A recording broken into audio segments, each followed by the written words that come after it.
Hello, I'm Larry Fryer, and welcome to Fortville Feeders.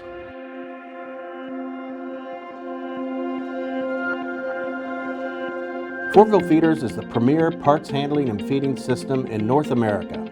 Fortville Feeders was launched by Michael Kraus in 1979, and he started this business in his own garage. We now operate in a 60,000 square foot facility dedicated strictly to parts feeding excellence. Our engineers are expert designers who combine years of parts handling knowledge with the latest technologies. Our toolers are very high-skilled craftsmen specializing in parts feeding systems. We have our own in-house machining and milling capabilities, including CNC milling, EDM drilling, and water jet direct-to-print cutting. In addition to the various coatings that we put on our vibratory bowls, we also have other forms of sound abatement. A sound enclosure, for instance. This is a typical sound enclosure with Lexan windows and panels.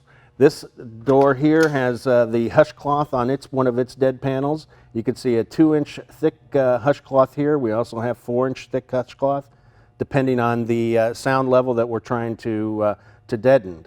You can also get them with lockout features. You can get them with lights inside the enclosure. They can be as large as they need to be if an operator needs to be able to get inside of them. The doors and panels can be made out of stainless steel. So there's no real limitation to whatever needs to be done as far as the sound enclosure is concerned.